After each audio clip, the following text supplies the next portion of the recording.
প্রত্যেকটা মানুষের জীবনেই আসে এক সময় যখন শেখার শক্তি বদলে দেয় তার পুরো ভবিষ্যৎ। আর সেই যাত্রায় সবচেয়ে বড় সঙ্গী হতে চায় বাংলা কম্পিউটার একাডেমি।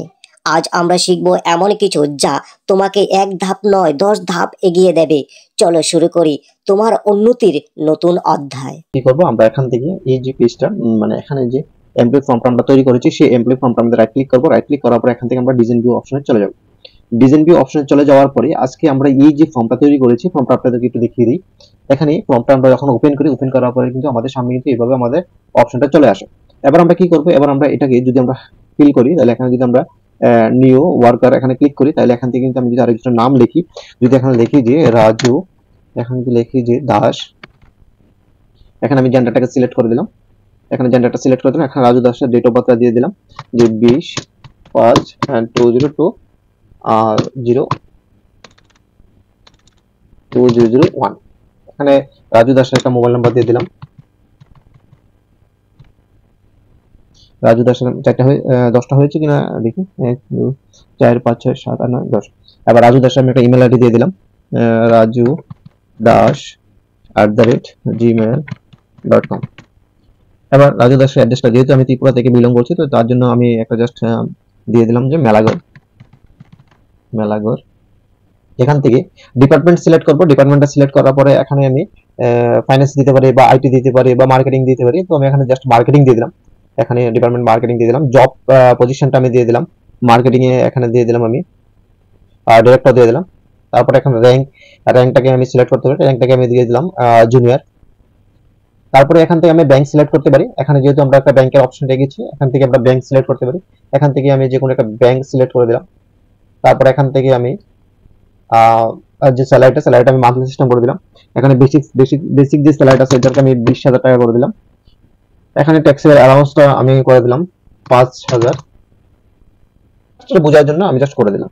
যে এখন যখন আমরা এই করলাম, করার পরে কিন্তু অটোমেটিক আমাদের এখানে যখনই আমরা সেভে ক্লিক করব অটোমেটিক কিন্তু আমাদের এখানে রেকর্ড এন্ট্রি হয়ে যাবে।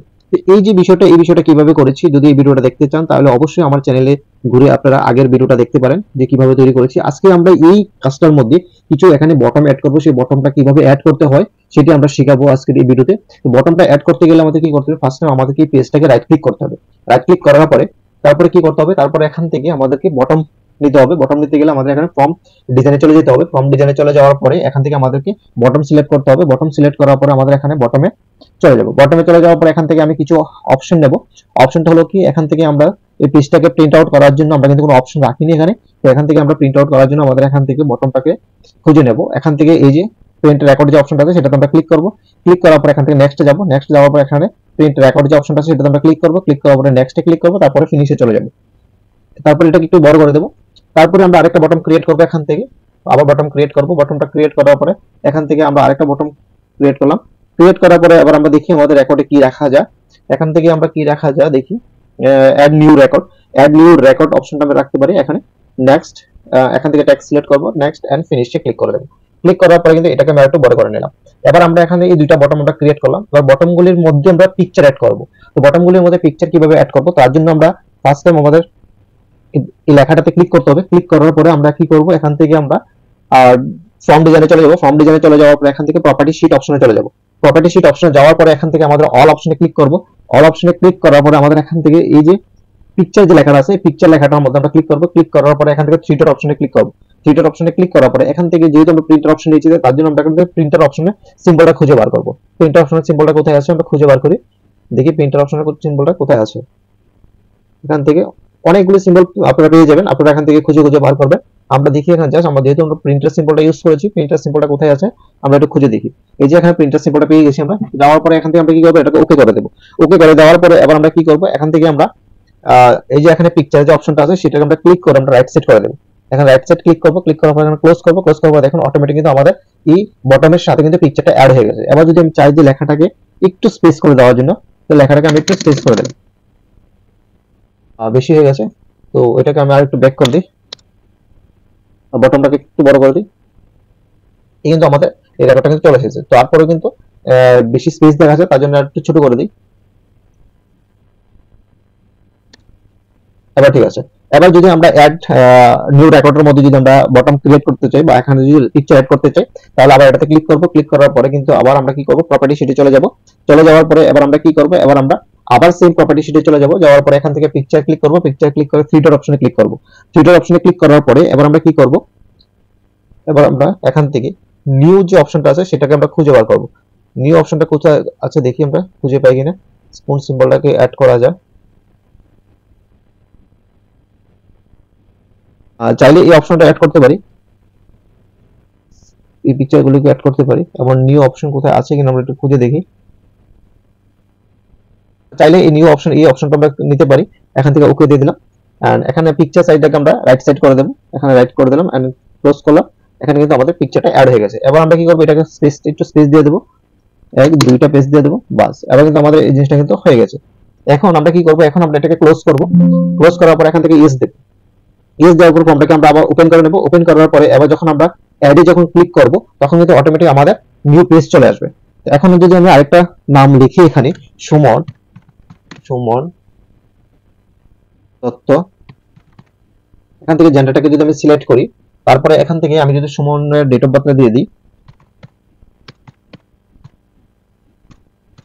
0, এন্ড কন্ট্যাক্ট নাম্বারটা আমি দিয়ে দিলাম, এন্ড ইমেল আইডি আমি দিয়ে দিলাম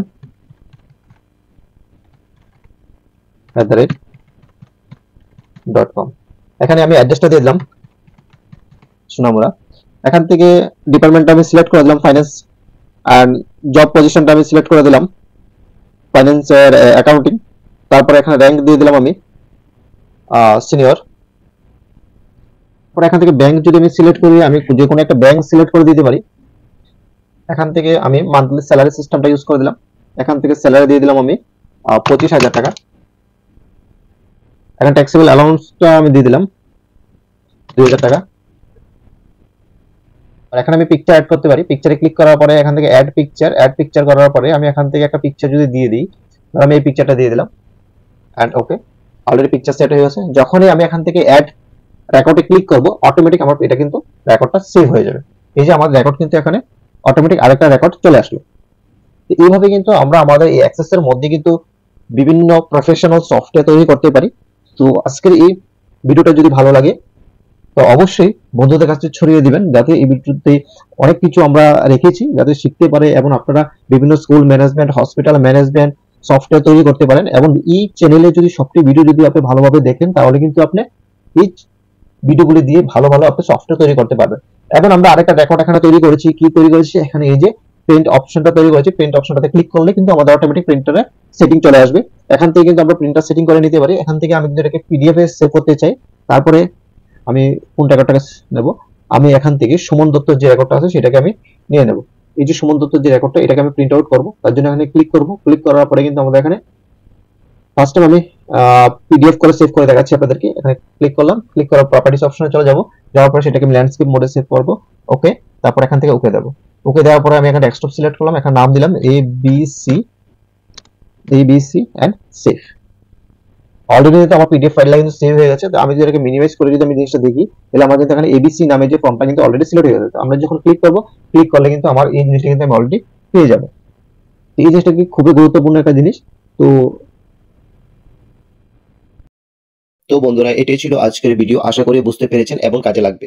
ভিডিওটি ভালো লাগলে অবশ্যই লাইক দিন, শেয়ার করুন আর বাংলা কম্পিউটার একাডেমি চ্যানেলটিকে সাবস্ক্রাইব করে পাশে থাকুন। কমেন্টে জানাবেন পরের ভিডিও কোন টপিকে দেখতে চান। আজকের জন্য এতটুকু। সকলকে আবারও ধন্যবাদ জানাই।